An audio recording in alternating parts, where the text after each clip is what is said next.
Welcome back to another episode of the Frustrated CEO podcast. I am Patrick Lyons, one of your co-hosts. I'm here with my friends and my colleagues. We'll start with Lev Tannenbaum. How are you, sir?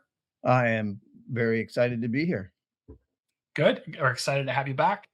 And then, of course, the smart one of the group, Patsy Freeman. Patsy, welcome to you. Thank you. We're Good less to than have 2 you. minutes in, and Bill already has me smiling, so it's a good one. So for those who are wondering who our guest is today, we think that you'll enjoy hearing his experiences, as well as I think he said his oddball sense of humor, which we've enjoyed before we started recording. So I have the honor of introducing Bill Canady. Bill has over 30 years of experience as a global business executive in a variety of industries and markets, focused on industrial and consumer products and services. Now, as a leader, he concentrates on aligning with key stakeholders to set a clear and compelling vision, to rally organizations to drive growth, control cost, and increase profitability, none of which our listeners are interested in. But we think if you stick around, you might still learn something from Bill. Now, one of the keys of Bill's success, aside from his humor, is he develops strong leaders and management teams and establishes deep relationships. His experiences encompass global public, private, and sponsor-owned companies.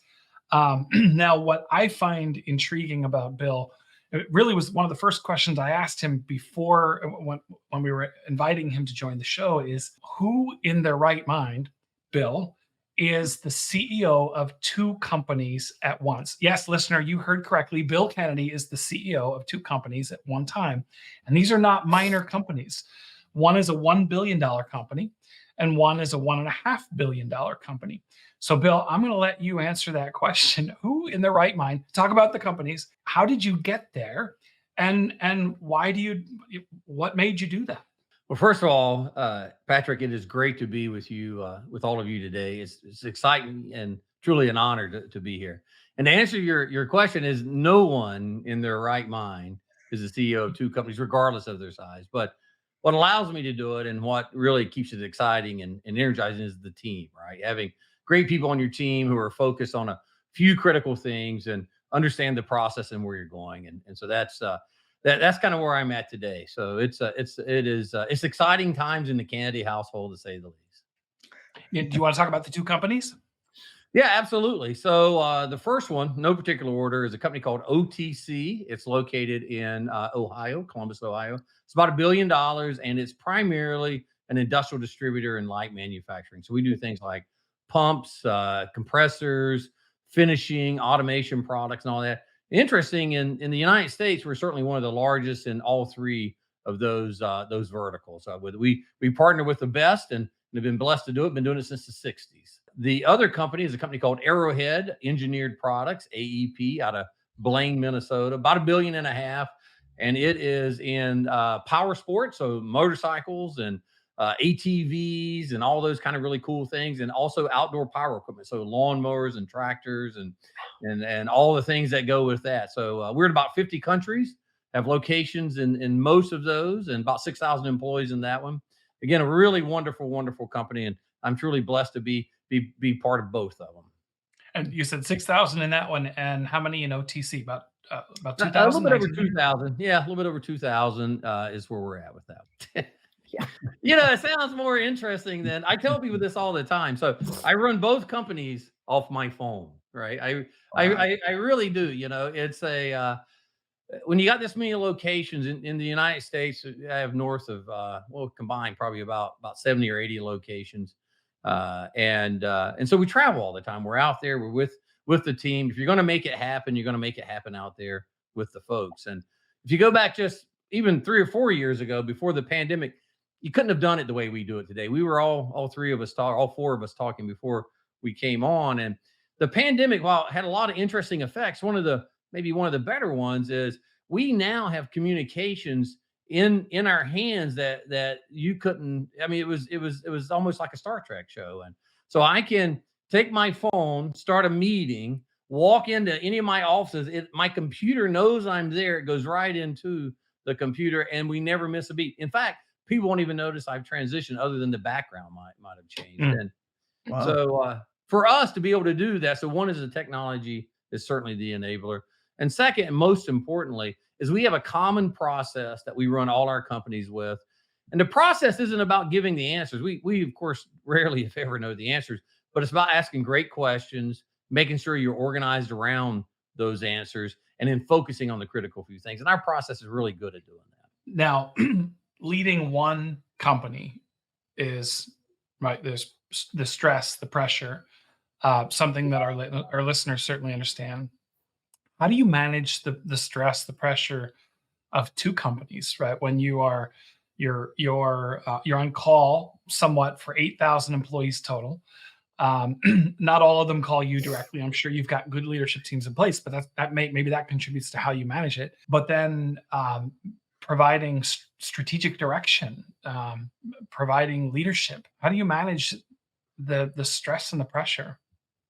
It's interesting. I don't really feel it's all that much stress, which is kind of interesting, right? So I have a unique, I don't think it's unique, but I guess we're all unique in our own way. So my managed styles, I tend to be somewhat blunt, but I try to do it with a smile on my face most of the time. And I always tell people, I said, hey, just because I'm laughing doesn't mean I actually think it's funny. So, but it for sure helps things go down. So first we have clear run rules of what we're doing, and then I look at myself as the leader. My goal is to decide and really choose. This is where we're going. This is what the goal looks like. Right. I don't do it by myself, but ultimately that's my decision. And it's from input from our board, from our investors, from our employees, but I got to pick it. That's on me. The team, my team, our team has to decide how we're going to get there.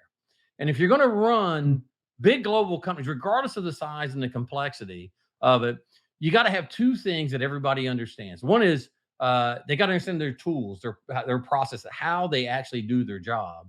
And the second one, I think this is most importantly, they got to understand the culture of when they go do it and how they go do it. Because we want to win, but we don't want to win in all instances, right? We don't want to win under every circumstances.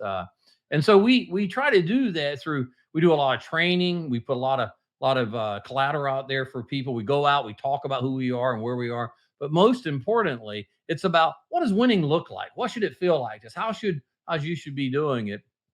And if I may, one of the examples I like giving is the Marine Corps. So I'm actually an old Navy guy. Back when I was 18 years old, that's how I got myself out of North Carolina, Patsy, and got on a boat and traveled around the world a little bit. But one of the things about the military is they're really big about teaching tool competency and culture, right?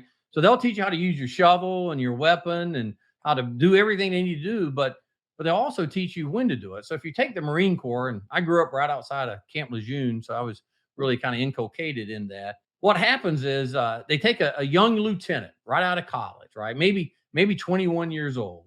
And they give them a very young squad, a lot of times 18 years old, 19 years old, and they give them enough firepower. And they send them in the furthest place in the world with absolutely no communication at all. And these folks have the ability to start World War III at any time. So the question becomes is, why don't they, right? I mean, why don't I think maybe we all have kids. I certainly do. I was surprised they came out with the shoes on sometime. Like, you've got people at that same age out there doing it. And the reason they're able to do it is they certainly know how to use their weapons, but most importantly, they understand the culture and what it's like and when they're going to go make that decision. We have to do that same thing.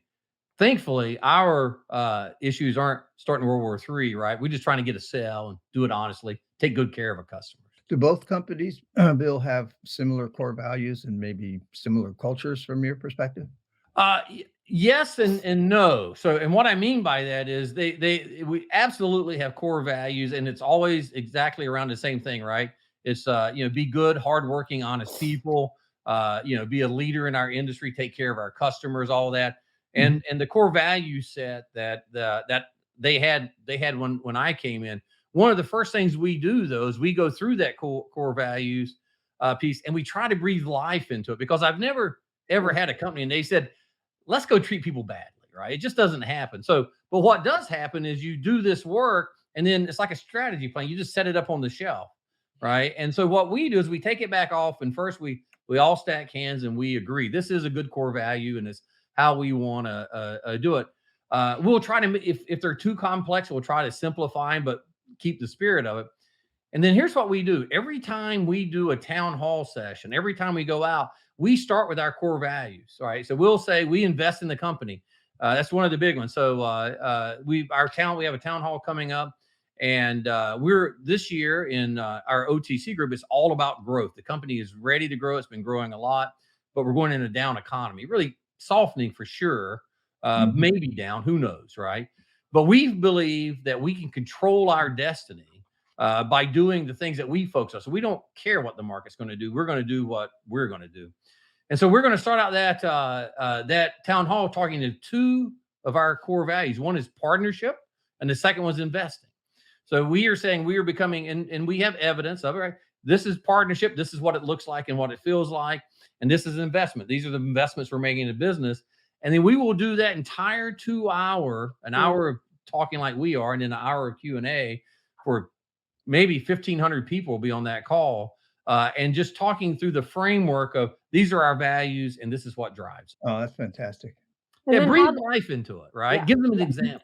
Then they see us doing it. Right. And so that's at the town hall. So then, you've got up to 8,000 people that, in these two companies. How does that get then transferred into and down through the organization? Yeah, exactly the same way, honestly. I mean, we travel every week. Most all my staff is remote. And what I mean by that is I live in Florida. The two companies are one's in Ohio, one's in Minnesota. Really doesn't matter because a lot of the teams are in different places.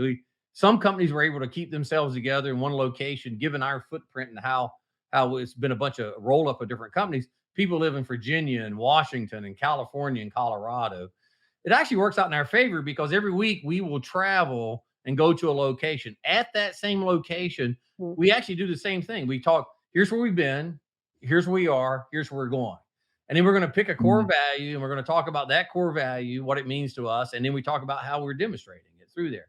And then most importantly is we're going to take questions afterwards and we answer those questions really honestly. And not that people aren't, but we will tell some people like, I understand you're very unhappy. Maybe this is not the place for you, right? Maybe it's time for you to go somewhere else, not because that they're either good or bad. It's just the direction we're going in is not necessarily the direction they're going in. We want people to be happy. And a lot of times, if people can't be happy where they're at, go somewhere else and be happy there, right? With it. So we don't have any problem, or I certainly don't have any problem of welcoming, wanting everyone on board. But some people, for whatever reason, it's just not the time for them. I like that you're talking about having your employees' values align with the organization's values. Has to. Yeah. It doesn't work otherwise, right? And we'll call it out and they call me out. So you said before, how do people get a hold of me? Every email I send out has my cell phone on it, which I'm not sure I'm that bright for doing it, but I do it. I don't really get that many calls. I get quite a few emails from it, but I answer them. I talk to them. I'm very honest with them. And I'll just say, a typical response for me is something around, thanks for the feedback. Here's how we see it, right? Not saying you're wrong. This is how we see it, right? So I'll give you one, and I'm just making this up. So I'll be in a town hall session, and we're trying to do the best we can, but by the very virtue of doing that, some people are going to feel overserved and some are going to feel underserved. And you might get a question that says, somebody in the audience says, this is a tragic situation. I have a family member and they are dying of cancer, and our insurance is horrible. Well, I would tell you we have good insurance, not the world's best insurance, certainly not the worst insurance, right? It's the Blue Cross Blue Shield programs. I'm actually a believer of having better insurance. Some people aren't happy about it because it costs more. But I'd rather have better insurance because when you need it, you really want good stuff versus having a real cheapy plan. That's my philosophy. So that's what we have. But they'll raise that hand because they're going through a tragic event and you feel for them. And they say, you've got to do something about this. And so as I set up there, I always try to come at it through two angles, right? The first one is, as a human being, there's nothing more than I want to do than fix that problem. As a CEO of a major or at least a middle market company, I can't solve all problems. I have to weave my way through this and try not to forget my humanity while also trying to do the right thing for the other 6,000 employees, right? That's in there. It's not always easy, and it's never going to be always easy, and it's not meant to be.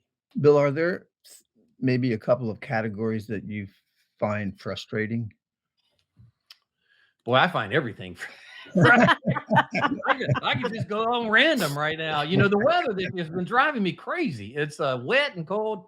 In all seriousness, I think the hardest piece is, and Patsy, I think you said it, like, how do you get that message out? It's hard to get it out. You communicate and communicate. You got to say it 20 times is kind of the rule of thumb, and then maybe someone gets it, and those types of things. And you can't get too fast. You can't get too slow. The secret to success is getting a clear, simple plan and having people buy into it and then feel ownership to it. People have their own issue they're going through, and where my life and their life intersects, it's just a small overlap, right? As Shakespeare said, we're all the hero of our own stories, and it's true. And so we have this small overlap to it. I have no idea what they're going through at any given time, just as they don't for me. And I typically I'll say, let's all be kind to each other, because people are going through wonderful things and also crazy things, right? So the biggest frustration is you're out there and you're doing the best you can, and sometimes it's just not good enough. Sometimes you just can't fix everything. You're going to have to accept that, and you're going to have to move on. Wow. There's Yeah. a story you might have heard, and I think I read it years ago. Now, the reason I say I think I read it years ago, because I saw it the other day on a TV show. And anyway, it's a parable, and the parable goes something like, it's a little bit longer, but I'll make it short. A very wealthy man sees people with great need out there, and so he starts giving away his money, right? And he realizes that's not enough, and so then he sees people have health issues, and you probably, I don't know if you've heard this story, and he gives away his kidneys, and and at the end he gives everything away, right? And the moral of the story is it's never enough, right? It's never enough. You have to be okay with that. You have to be okay that you can't solve everything. It doesn't mean you don't try, right? But you got to have the wisdom to say, well, I'm gonna do the best I can here, and I got to let the rest go.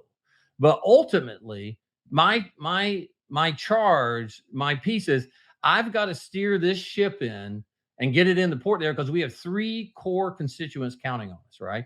We've got to give exceptional opportunity for our folks, right? We got to give them exceptional opportunities. You're going to take and pay for some educations, they're going to leave. It's okay. Give exceptional opportunities, right? Second one is, we have to be good partners to our customers and our suppliers. It's got to be worth their while on both sides for it to be. Everyone needs to do okay. And the third one is, we've got to give a superior return to our investors. We don't give a superior return, they take their marbles and they go home, right? We're out. So all three of those have to have some mix. And if any one side gets ahead of too far to the other one, it will not sustain itself. If you pull everything out and give it to the investors, which is probably the reputation that I think people believe in private equity, I find it to be exactly the opposite of that. If you want a good return, you got to invest. If you beat your people and take everything, they will leave, right? If you chisel your customers, they won't buy from you, and it goes on and on. So it has to be a healthy balance. But at the end of the day, we do have to turn a profit, right? Results matter. We will not be a best efforts company because we have to supply all three of them. So you've said a couple of times, which I would love to go back to, is the importance of focusing on a few critical things. And that ultimately, as the CEO, many decisions come to you only to make. But you also talked, as we started, about the importance of having a senior executive team and a management team that helps provide input. Can you talk a little bit more about focusing on a few critical things? That's somewhat counterintuitive for a lot of people. Yeah, it's the only thing that works. So you said something interesting, right? What comes to my desk? Only the decisions no one else wants to make. All the cool, fun decisions get made somewhere else. Where are we going to have our Christmas party?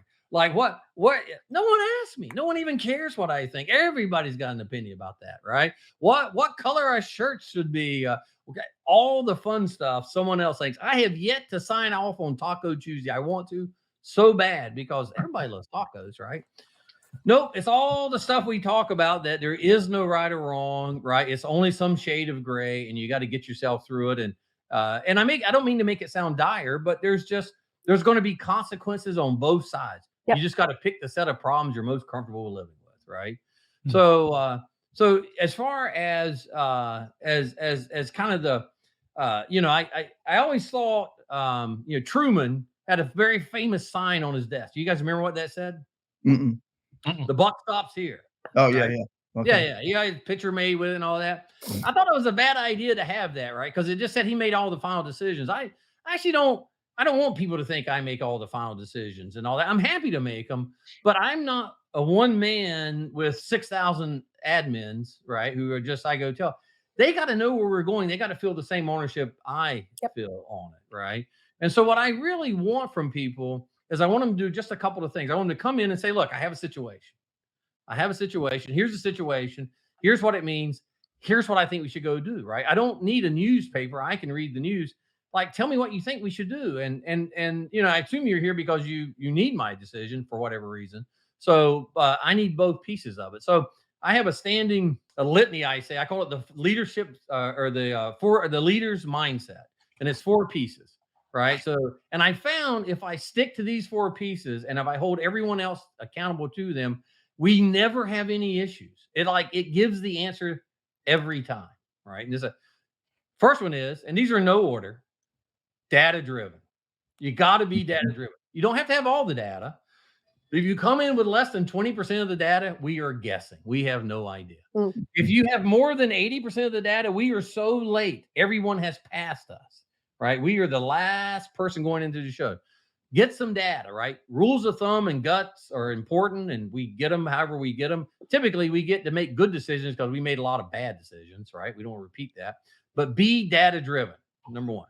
Number two, no surprises, right? Relatives, fish, bad news all stinks after 3 days. So when it's happening, come tell someone. No surprises. That will get people more in trouble than anything else because now it becomes a trust issue, right? And then the third one is be on pace. Now, those who work with me will tell you I like to go fast, and they're not kidding. I do like to go fast. I don't like to hurry though. But I like to go fast. So being on pace means you can go too slow and you can go too fast. And going too fast means you're ahead of your team. You cannot get ahead of your team, right?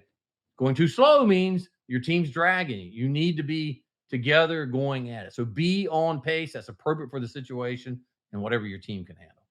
And the last one I think is the most important, and I said it earlier, is results matter. We have to score points, right? And points for us is what puts money in the bank so we can give raises and pay for health insurance and pay people's mortgages and all this stuff and pay our suppliers, and it goes on and on and on. We have to score. So we will not be a company of best efforts. We will not be a company of best efforts, right? Mhm. If you hit 300, you get to the Hall of Fame in baseball. We're not playing baseball, right? We have to win more than that, but we got to do it right, right? We remember our ethics and everything that goes with it. So all of that together, those 4 things, I find if you have that conversation with everyone, you may not like the outcomes. This isn't about outcome. It's about, are we moving? Are we making the best decision we can? Are we winning some? We're for sure going to, if we win all of them, we're either charging too little or we're playing the wrong game or something, right? If we win none of them, we're out of business. Right. So Yep. you have to feel your way through it, and your team has to believe they're empowered to go out and make things happen. Bill, when you talk about data, let's pause for a minute. In your industries and under your leadership, are you thinking about AI? Do you have people who are on that, gathering data faster than maybe it could have been gathered before? Short answer is yes. I don't know that's driven particularly by AI. Our issues and challenges. So every company I've ever been part of, they always say the same thing, and that is we don't have good data, right? The real problem is we have so much data, we don't know what to do with it, and we can't parse it out, right? Mhm. And in private equity and in some public companies, you buy a lot of companies. Over the last OTC, we bought 30 some companies, right? And Arrowhead, right? So this is the rocket fuel. So and for sure, they're going to be on different systems. And then you say, well, hey, maybe they're all on SAP or P21, or even if they're all on the same, it's like a car. You may have a Ford, but maybe your model's a 1963, and then one you just bought's a 2015, and they don't even look the same, much less just because they got it on the same hood. So you're going to have real incompatibilities there. Now, thankfully, as we talked earlier about communication, there's great tools out there like Tableau and Board and Power BI. You can get what you need. One of the things I talk a lot about is focusing on the critical few and the data. I even wrote the book about the 80/20 CEO. It's just about data. We have no special tools. We use Excel because we can export from no matter what the system is into some type of flat file, load it into an Excel, and that's enough. We can start with that. If we don't have to know everything. We're not curing cancer, right? We don't need that level of precision. We just need to know where it's at. There's obvious things. There's obvious places we are making money. And if you're making money, what do you think we should do, Leb? Keep making it. Grow Keep it. making that money. Let's do more of that. And Yeah. there's places we obviously are not making money. Patrick, what do you think? Probably should look at doing something else. We should probably quit doing that. So we start with those things, right? And so, Patsy, in the middle is the unwashed masses. That's where we have to spend our time, right? We got to go figure those out. We don't have to figure all that out right now. We don't have to figure it because if we just quit losing money, that probably saves us.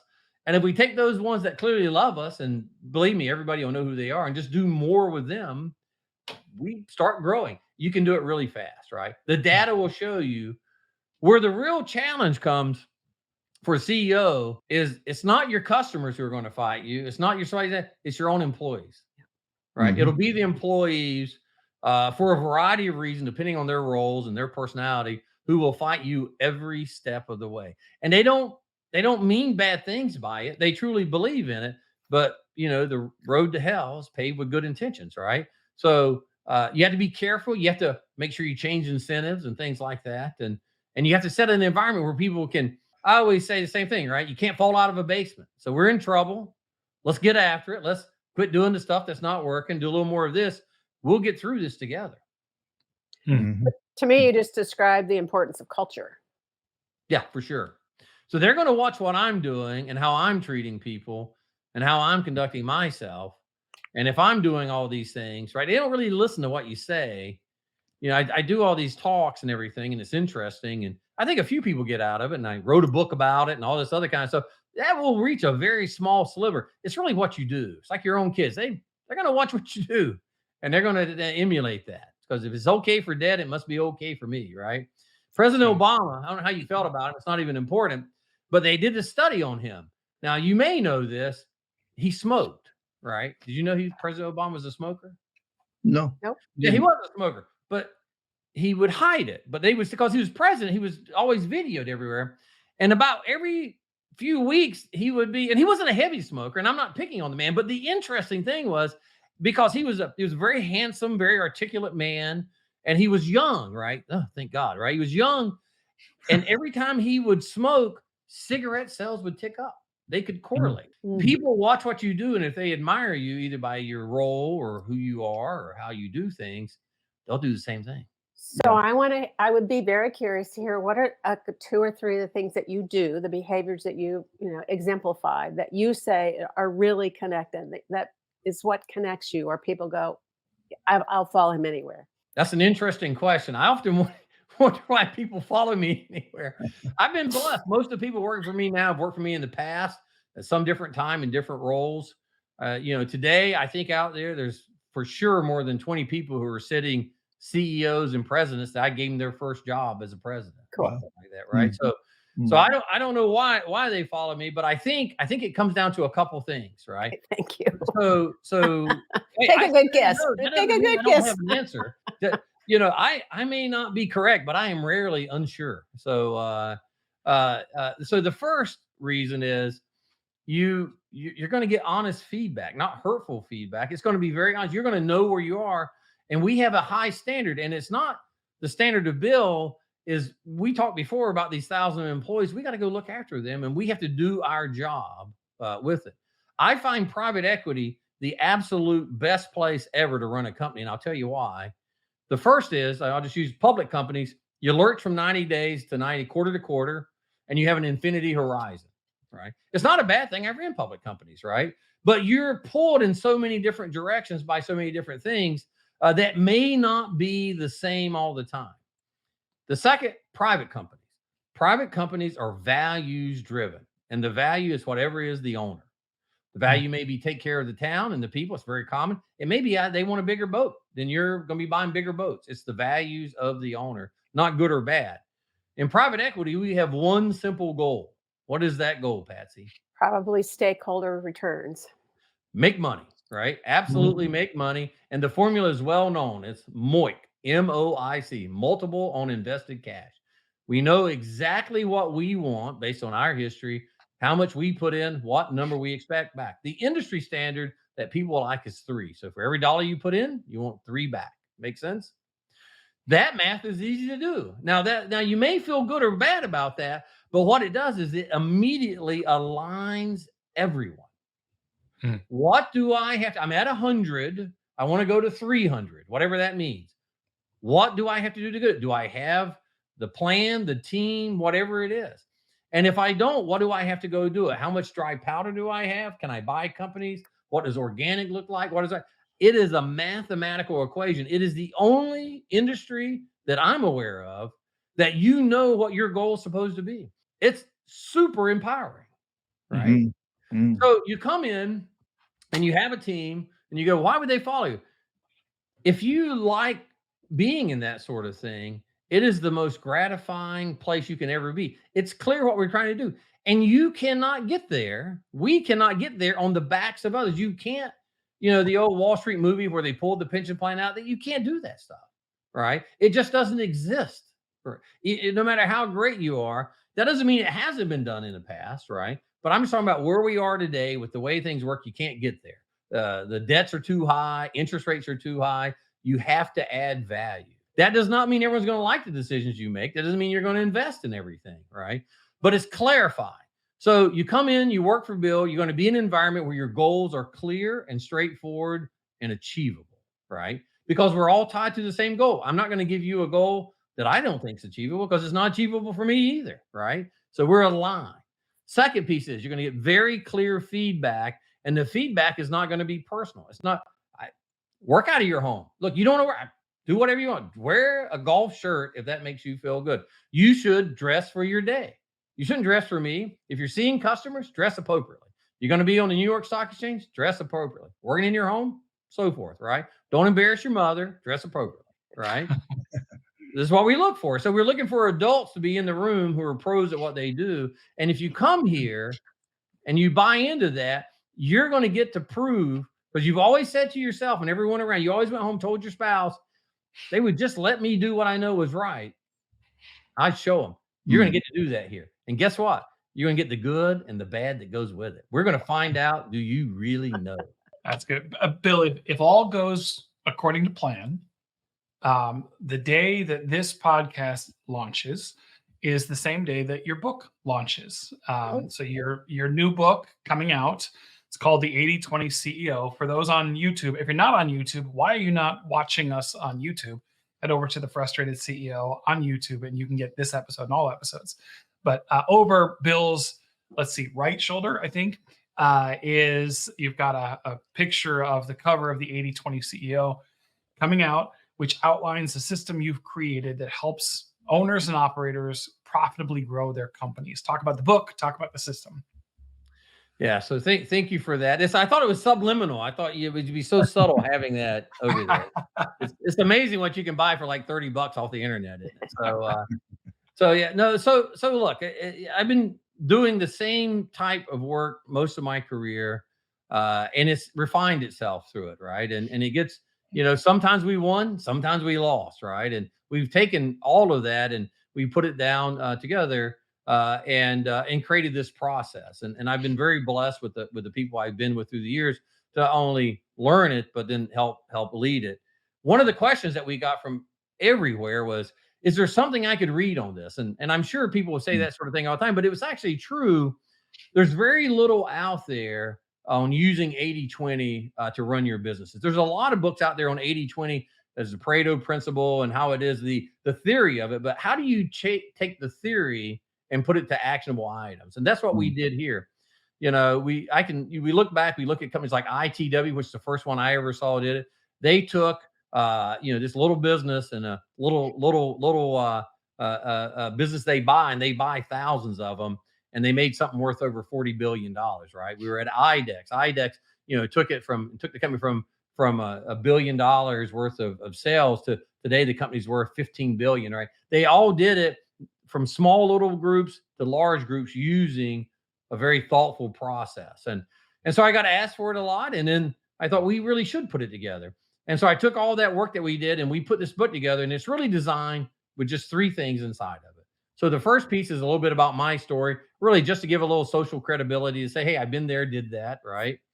The second piece is, and I think it's the most important part of the book, is the 100-day plan. The 4 steps you do when you come in to take and get command and control of your business. And so you can get this thing, you can right the ship, look after your folks, right? And then the third piece is the overview of the tool sets, right? Strategy, 80-20, lean, talent, M&A, five management practices. So that's what this book is. And we're halfway through the second book now, that is the how you implement 80-20, the actual steps you go through, right? So there'll be hopefully a couple more if I can keep myself together for it. So this book is designed for the senior leadership team and for those who are going through it, so they understand what's coming and how you should feel about it and what you should expect on it, right? So far the reviews have been very good off of it.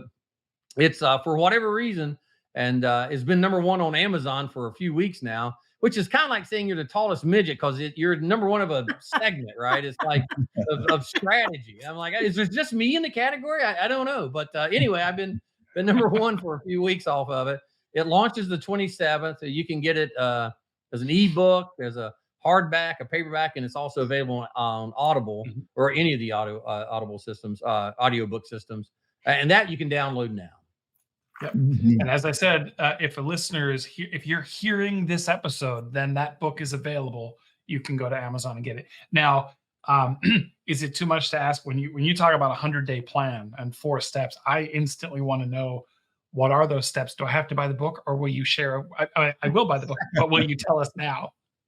Oh, for sure, I'll share, right? Yeah. And in fact, I have a website, and it's my name, billcanady.com. If you go on there, there's a blog, and I've written about these 4 steps, so you don't even have to buy the book. You can No, go don't tell download people that. oh, it's No, okay. they have to. They have to buy the book. Okay. From your lips to God's ears, they have to. You heard it here first. You have to buy the book. I'm all for it. So no, the 4 steps are very straightforward and very, very simple. I'm not saying they're easy, because everything's easy to the person that doesn't have to do it, right? But it's straightforward what you got to go do. And it's based around the same model we use for strategy. So the 4 steps are, the first one is you come in, you get a goal. And whether you're a public company or private company or private equity, you are always going to have some goal, wherever that goal comes from. It's just easier if it's a quantitative goal. It's not particularly exciting. You tell someone, go do 100, depending on their makeup, it's not inspiring. But what comes next is what the 100 tells you, what that quantitative goal tells you, is how big it has to be to achieve it. And that's really important, right? People will come out and say, well, I'm gonna go do this. And I say, does that even get you there? Right? If wherever you are, so let's say you're in Tennessee, just a little north of Knoxville, and you're going to go to Chicago. Do you really take 95 to go to Interstate 95? Nope, that goes to Maine, right? You may want to get on something with a 6 in front of it, or maybe a 7, right? Make sure you know where you're going and you have enough gas in the tank to get you there. Start with the goal. The second piece is, now that I know I'm going somewhere and I'm going to go to 100%, whatever that is, how am I going to do it? Using the car analogy, maybe beating it to death. Am I going to drive? Am I going to fly? Am I going to walk? What am I doing? And what does that feel like? So you need the strategy that is appropriate to achieve your goal. So when I take over a company, day one, typically within 2 weeks, I'll have the entire senior leadership team together, and we will identify and all agree on the goal. Myself and the CFO will already know what it needs to be, because again, it's contractually driven, but we'll get in that room and we'll lay all those facts and figures out so everyone can see it and feel it, ingest it, and recognize that this is where we're going. They also get a chance to say, I don't want to do that. And I prefer them to do that than to kind of, maybe not. Right. So now we know where we're going. We know how we're going to get to that strategy. We'll have that meeting within the next 30 to 45 days. And the thing to keep in mind here, the fact we're doing it so fast, gives you a sense of the depth of the strategy. We're not going out and buying reports or anything like that. Almost for sure, it's doing what we're already doing, but getting focused, right? So if you're in the pump business, we talked about that. We're not going to study restaurants, right? We're not going to figure out how to sell planes. We're going to figure out, is there space where we are to go get more pump sales, as an example. So it's the strategy. At the same time we're doing that, we are pulling the data. We'll get the data so people can start using it. Third meeting is the structure. So given the strategy they've laid out, how are we going to organize yourself? How are we going to organize us? This is where most companies fail, because they'll want you to keep your day job and now go to this other job. We talked earlier off camera about balance. You know, I could spend a whole hour talking about there is no balance. You got to make it fit together. But if you really want to tell someone and you know they're going to fail, to say you got a full-time 8-hour, 10-hour job. Now you got another full-time 10-hour. It doesn't work, right? Something has to give. So it is the restructure is by far the most important piece. What the most common thing is, that president sitting on that division goes, all right, that's great. I got Patrick, I got Leb, and I got Patsy. They're going to go do it. And I go, well, don't they already have a job? Oh, yeah, they're great. It's the same people every time. You got to pull people out of roles. You might have to hire people. Then the fourth piece is the go-do. It's the actions. You write down in a simple Excel sheet, here are the steps, right? If you only write down 3 steps, it's probably not detailed enough. If you write down 10,000, you probably went too far, right? You're going to get through all of this in 100 days. At the same time you're doing 2 other things. The first is you're going to set up a series of town hall meetings to cover your whole company. You need to tell them what's happening, because without that, they're going to think the absolute worst.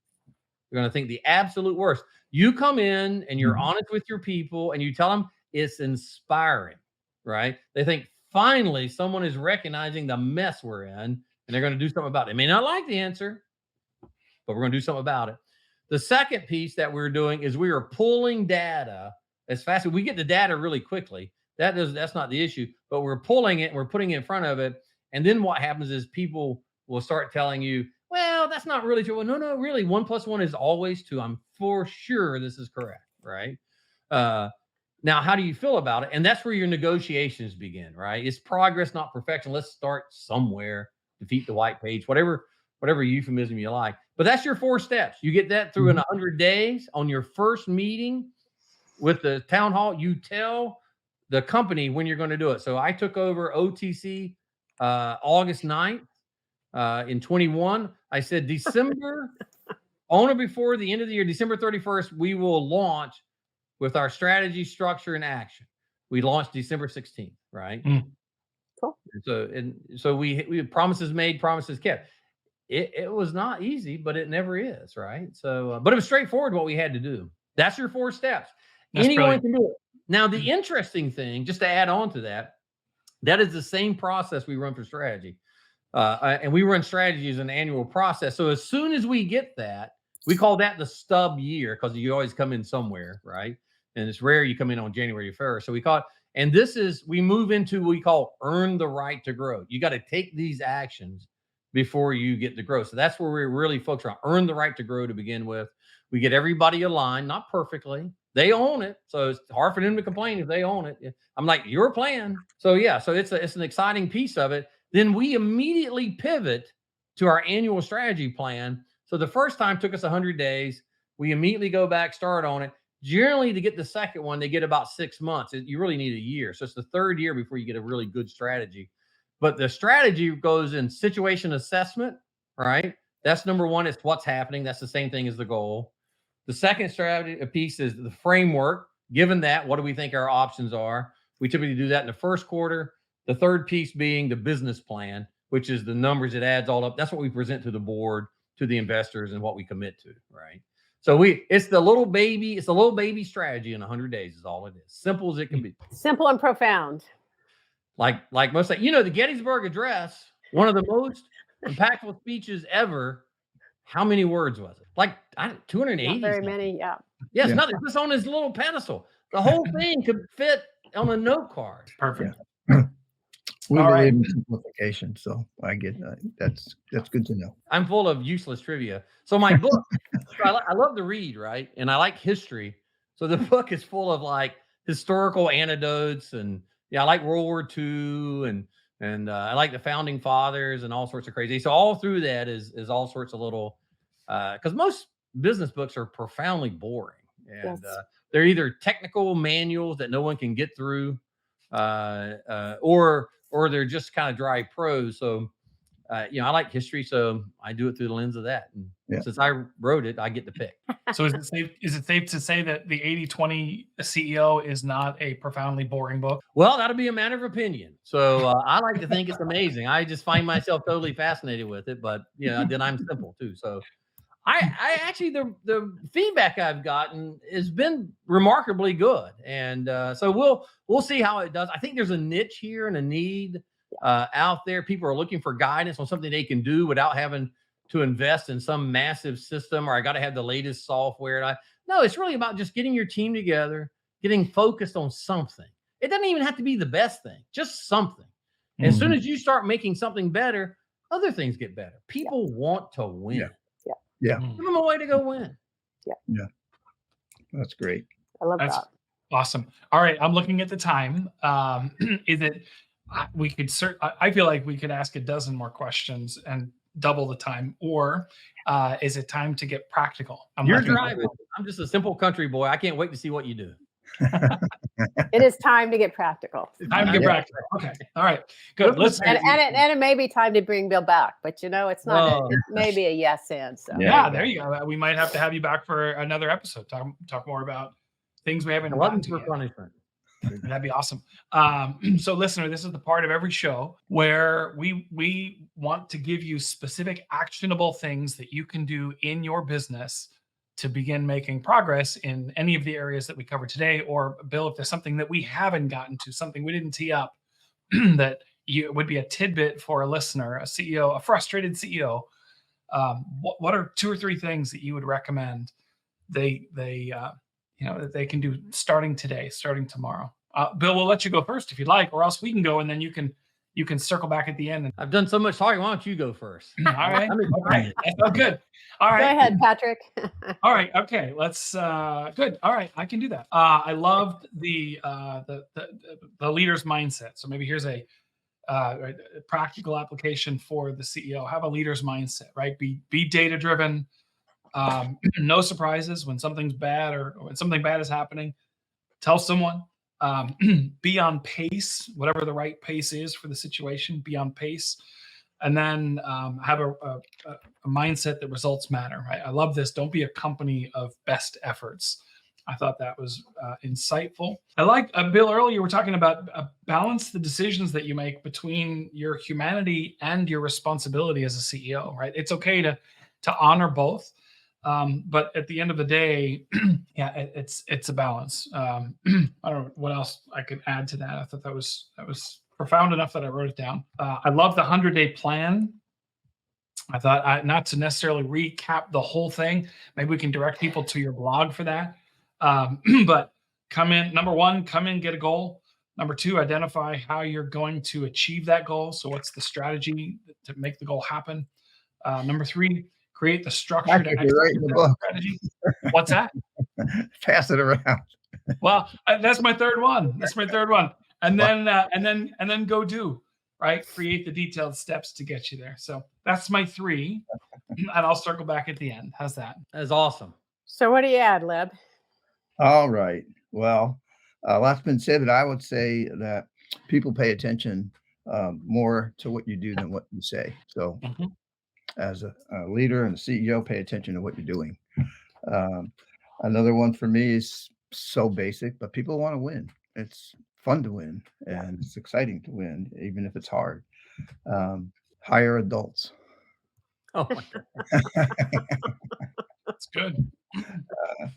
And I'll do one more because we see this, Bill, a lot not being done, which is build the right structure, clear roles and responsibilities, and a structure that can deliver. Patsy. So these are probably sequential, but focus on a few critical things. Know what those few critical things are around your goals. develop consistent processes that allow everyone to focus on those clear, critical things and know what the rules are for what people are doing and give people the tools they need to understand their jobs and a culture to thrive within. Mhm. Wow, you guys are really good. You should be doing this. This is excellent. Bill, what would you So, add? so a couple of things, right? So I'm gonna take it in a little different direction. So look, you get these opportunities in life to go do things, and I remember my I got my first big job and it was a success, and that's what got me my next big job. Right? I went to the next big job. I almost killed that company, and I almost killed it because I did exactly in the second job That's what good. worked in the first That's job. good. Right? It didn't work. Right? And so what I've learned is there's kind of this scale and there's a way to think about it. So on one side, you have a very successful company. And by the way, the key for that is they have to believe they're successful. They may not be, and typically are not as successful as they think they are. But most importantly, they believe they're killing it. And sometimes they truly are. Mm. On the other side, you have a company that is a burning platform, an absolute burning platform. So before I go further, which one do you think is the easier to lead? The burning platform? For sure. People want to save themselves. They want to win. When you think you're winning, like anyone got a teenage kid? You ever try to tell them anything? It's like, you're an idiot. I'm like, well, okay. It's the same way here. When people think they're winning, they already have the answers. That's why they're Right. winning, right? So a burning platform is for sure an easier one to come in and lead and really make a huge impact.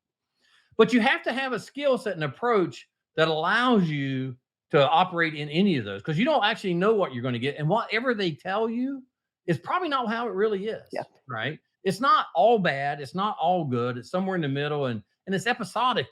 And this group may be better and this one's not. So you have to be thoughtful about it. Right.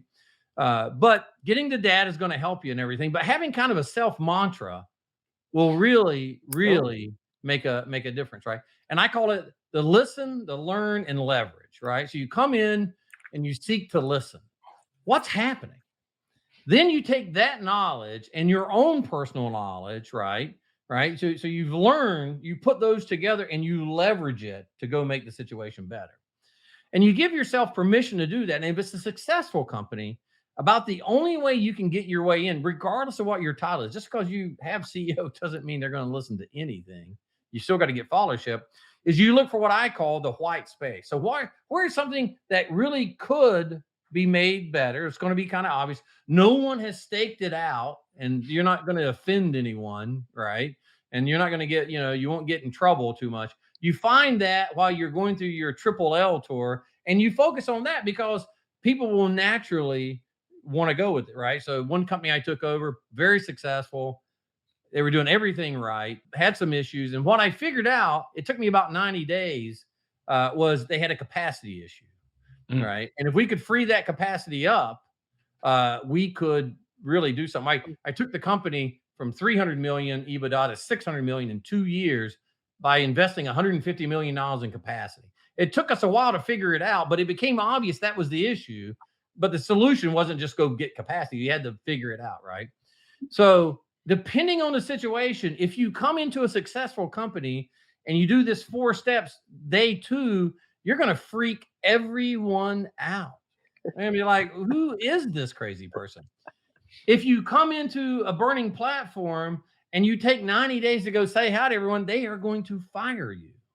Yeah. Right? Because the ship is getting lower in the water as we're speaking, right? So make sure you take that pause before your foot goes across the sill to say, what's the game I'm playing?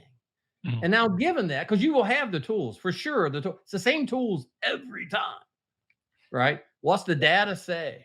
How do we have to? What are my core constituencies? My team, my investors, my partners. What are they? And they will tell you. They will tell you. You just have to hear it. And then you have to pace yourself. You have to be on pace, not too fast. That successful company, that 4 steps right away blows everything up, and they'll mutiny them. A company burning, they will be. You can give a anchor to a drowning sailor, and they will clutch it. Right. So you will get your day to prove what you got. So thoughtfulness in your approach makes a lot of difference. Yeah. Amen. Great. Mm, Yep. great. Excellent. Great additions. Bill, we've already mentioned your book available on Amazon, The 80/20 CEO, and we've told people they have to go buy it. It's mandatory. You said it. Yeah, yeah. And you mentioned a blog. So talk about your blog. If people want to get in touch with you, if they want to contact you for, for uh, speaking, writing, teaching, coaching, what's the best way for somebody to get in touch with you? Sure. Just one thing. The book's available everywhere. It's Amazon as well as Barnes and Nobles and BAM and Oh, great. your Mhm. favorite flavor. Hopefully, you even be able to get in the library. Who knows, right? They got it. Right. But nonetheless, the easiest way to get a hold of me is just go right to the website. There's a contact form there, and you can send me an email or whatever. That's yeah. Like everyone else today. I'm on LinkedIn and all this other stuff. So I'm an easy person to get in contact with. So Okay. And happy the to help. The website Yeah, is billcanady.com. Yeah, BILLCANADY. It's a little different. Most people think Kennedy when they hear my name, but it's spelled slightly different. So, yep. Excellent. Bill, thank you so much for joining us on Frustrated CEO podcast today. It was a lot of fun, a lot of laughs, and great insight. Well, Patrick, Leb, and Patsy, thank you so much for your time. This is awesome. It's great always to do it as a panel, and really enjoyed this. And it's been a real pleasure. And I feel bad, Patrick, about making you go first. So I'll have to autograph a book for you or something. Just so. Hey, there you go. I'll take that. Hey, there you go. It's good practice for him. It's good Awesome. practice. No, This is great, guys. Absolutely awesome. Again, thank you all for everything. Thank Thank you, you. listener. Ken. Thank you for sticking with us to the end of another episode. You can download this episode, so Let's Get Practical, from our website at thefrustratedceo.com. And like we said, check out our YouTube channel. You can see us as opposed to just listening to us in the libraries. And then connect with us on LinkedIn. We'd love to do that as well. That's it. Patsy, Leb, great job again as always. Thank you both. Very You're welcome. enjoyable. Thank you. All right. And we'll see you again next time, listener, on the Frustrated CEO podcast.